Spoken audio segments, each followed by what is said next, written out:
The Canon EOS R was Canon's first mirrorless camera, and it actually came out in 2018 with actually a lot of backlash, with people saying that it's not a professional camera, it's lacking in so many features, which that is completely all true. It is lacking in a lot of features, and it was lacking a lot in 2018, so that means it's definitely lacking a lot in 2023. But does it actually have a place for people to use in 2023? Is it worth it, and should you buy it?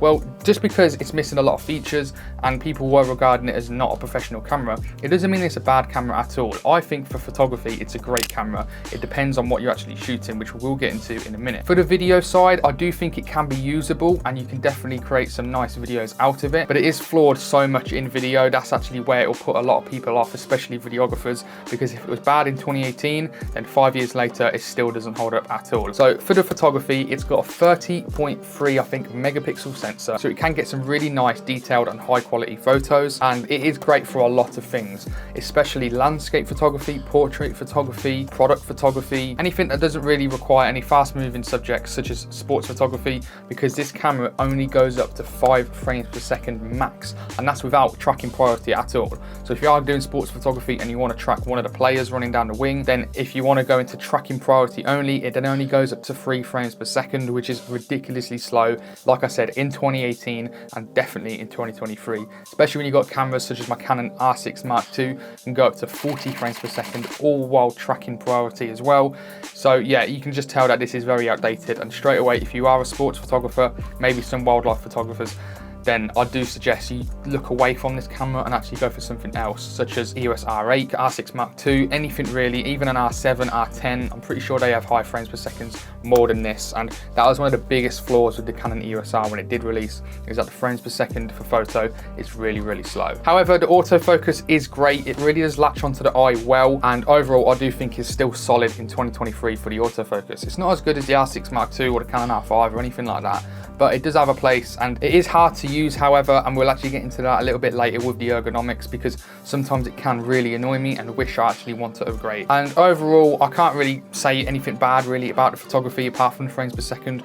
Overall, it is just a great photography camera. It's not got any IBIS at all, so you can't get low shutter speeds when you do want to get some stable shots, because there's no IBIS. But you do have to bump that ISO quite a bit, and with it being 30 megapixels, it's not the biggest difference in the world compared to like a 24 megapixel sensor, but it's still high megapixels overall, and you will get a little bit more noise in your images if you do raise the ISO. And it's not the best in low light, but it's not the worst in low light either. You can still get some amazing photos with this camera. This is my B cam for wedding photography, and it is a great B cam. Sometimes I do wish I had another R6 Mark II, or maybe even the Canon R8, even though the R8's battery is not very good, and this one obviously is more superior than that. However, some of the things do just wind me up with this camera, and autofocus is one of them, mainly because of how you actually do focus it. And before we get into a little bit more of that later in the ergonomics, I will give you a little hint, and it's mainly because it doesn't have a joystick, which makes focusing a lot harder, especially when you're out tilted like this. However, it still gets me some amazing photos on the wedding day. I mainly pair this up with the Canon RF 35mm prime lens, and I do just get some stunning photos with it. And I normally have the 70-200 on my R6 Mark II and the 35mm or the 50mm on this camera here. There are times though where I would like to upgrade, especially because, like I said, the frames per second is not that high, so I wouldn't use it for the ceremony or anything like that, just because I want to make sure I get the shot. However, for a B cam, you can't really ask for much more. Now for video, this is where this camera can fall off quite a bit. It can get the job done like it has for me. I've shot loads of real estate videos on this camera, and I've shot a whole wedding video, and the clients were so happy with the actual results. Obviously, clients don't spot a lot of the flaws that cameras have, and sometimes they just want the final result, which they got.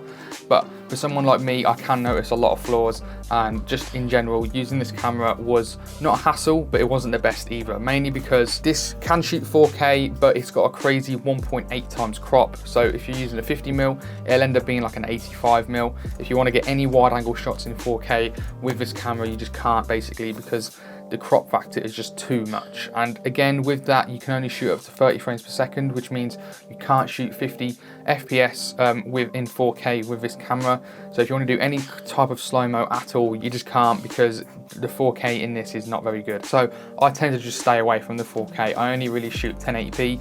Now the 1080p is really nice because it is in the all-eye codec. Even my R6 Mark II does have an all-eye codec, and that can shoot up to 50 frames per second. So I do shoot a lot of my stuff on 25p and 50 frames per second with this camera, and it is a really nice 1080p. 1080p is still great, so it's not like it's unusable just because it's 1080p. It can still produce such an amazing image, and also in 1080p 50 frames per second, that's also in C-Log as well, so you can get some real nice dynamic range and color grade your footage with the Canon colors. You do actually get some really stunning footage. However, if you want any type of slow motion at all, like super slow-mo 100 frames per second, it's limited to 720p, and that is one thing I actually hate about the Canon EOS R, because I love 100 frames per second, but I'm not using 720p because, like I said, 1080p is fine, it looks really nice, but 720p, in my opinion, I really don't think it looks good at all. Again, like I said earlier, it doesn't have IBIS either, so if you're not going to be putting on a gimbal, you will be getting shaky footage. Unless that's the look you're going for, then fine, but a lot of the time, if you want to get some smooth shots, you will have to get a gimbal, which is obviously an added extra cost, and sometimes it's just annoying to bring it around and balance it all the time. Sometimes you just want IBIS. You can mix it in with slow-mo to make it even more stable, but not having IBIS in this camera can be really annoying because you do get a lot of shaky footage, especially if you don't pair it with an image stabilized lens. Now, for the real estate videos and also the wedding video as well, obviously it came out really nice in my opinion. However, you do notice a lot of noise in the shadows, so if you're not going to be using a light and it's in a dark area, with mainly any camera really, but especially I noticed it with this camera, you get a lot of noise, and it's not very good noise either. It just doesn't look very nice at all, but if you can avoid it, then great, but just be warned, there is a lot of noise in the shadows. Now, surprisingly, because basically every Canon camera now that come out, even the Canon R5C, has a micro HDMI port. Surprisingly, the Canon EOS R has a mini HDMI port, so it's still not a full-sized one, but it's not a micro. So mini is so much better than a micro. It just feels way more sturdy when you do plug it in. Obviously, it's not perfect, and I really do think every camera should have a full HDMI port, especially if you're paying a lot of money for it. So overall, it's not the best for video. It's actually quite bad in my opinion for video, which is one reason why I wanted to buy the Canon R6 Mark II. But it doesn't mean you can't get bad video out of it at all. Like I said, I shot a wedding video on it, I shot real estate videos on it, I shot most of my YouTube videos on it, and if you get the right lighting with any camera, you can shoot some amazing videos with the Canon EOS R. Talking about the ergonomics is actually a massive factor on why I actually love this camera, and also can find it really, really annoying as well. And that's because, as overall, just holding the camera in my hand with the battery grip on and just without it, it feels amazing. It's so comfy to hold, it feels great in the hand, and it's actually the only reason why I actually went with Canon over Sony in the first place. I picked up a Canon R5 and I picked up an A7 III, and basically the only reason why I chose Canon, because I was so confused, I didn't know who to go for. The only reason why is because I thought Canon was so much better in the hand. I just think it's so much more comfortable. I love where the buttons are placed, I love how it looks. Overall, I just think it's amazing to hold, and I actually think that's a huge factor in why you should actually buy a camera, because I sold my Fuji X-T30 because it was too small in the hand.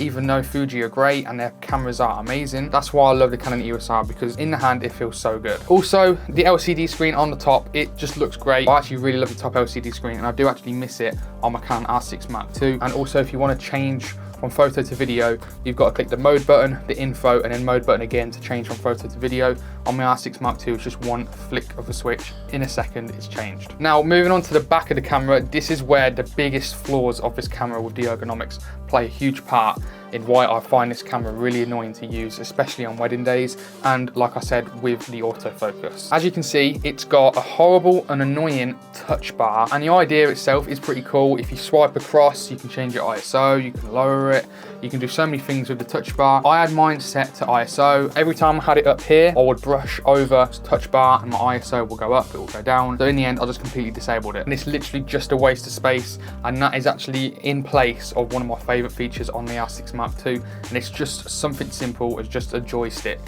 Mainly because you can move the focus point with the joystick. You can move the focus point using the top right hand side of the screen, and it works perfectly. It's really responsive, it's really quick, and it's great. So when you actually are up to the viewfinder like this, you can move the focus point really well. However, a lot of the time, I like to flip out the LCD screen. When I want to change the focus point, if I'm not in tracking and I want to click on something specific, I have to let go of either the lens or something to press on the screen to change my focus. There's no button on the back at all to change the focus point apart from touch. I think a joystick's so helpful for so many things, navigating the menus, changing your focus point, just it's so good and just helps so much. And again, it doesn't have a back wheel either, so just something simple as going through your media or going through the menus, it's just long and can be quite annoying as well. Now, another thing that's great about it is the battery life. The battery life lasts so long. Even for video, it's pretty good as well. I don't really have that many batteries with me really either, considering I have 2 cameras, and especially when it's paired up with the battery grip, you really can't go wrong. Basically goes through 1 battery a day using this, so the battery life is great. And another annoying thing with the Canon EOS R is that it only has 1 SD card slot, so that makes it a little bit more paranoid for me at weddings, obviously, because I can't shoot to 2 cards. So if that 1 card messes up or the camera messes up, all of the photos may be gone, and obviously it's just not good overall. So I would prefer 2 in here as well. And there's another reason why a lot of people actually said this camera is not a professional camera, because if you want a professional camera, it needs to have 2 SD card slots. So overall, is the Canon EOS R worth it in 2023?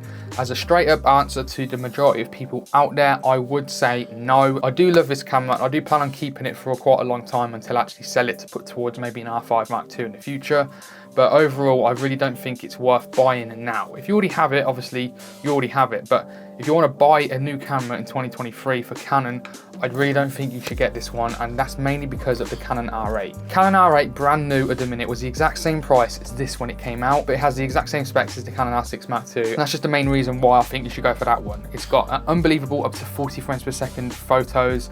The focus on it's the exact same. It can shoot 1080p 150 frames per second. It can shoot 4K up to 50 frames per second. C-Log free, 10-bit. This is only 8-bit. It's honestly unbelievable how good the Canon R8 actually is, apart from the battery life. I mean, even the ergonomics are the same, so if you plan on going for this one over the other one because the ergonomics are not that good, they're basically the exact same, apart from it doesn't have the annoying touch bar, so it's actually even better. I gotta admit, if they didn't release that, I would be recommending this to a lot of people. Now, the people I do, obviously, like I mentioned earlier, I do recommend it to are beginners who actually want to get into the Canon mirrorless world. If you can actually find this camera for, I'd say, under £1,000, then I really do think it'll be a good purchase for you, because under £1,000 for this full frame beast, especially for photos, like I said, I really don't think you can go wrong for that price, especially if you invest in good glass and actually pair it with this. A 70-200 with this camera is amazing. A 35mm with this camera is amazing. So let me know what you think. Leave your thoughts in the comments below. Do you think this camera is good? Are you going to get it? If you did enjoy, why not watch this video here where I actually go over 5 reasons why you should actually buy the R6 Mark II.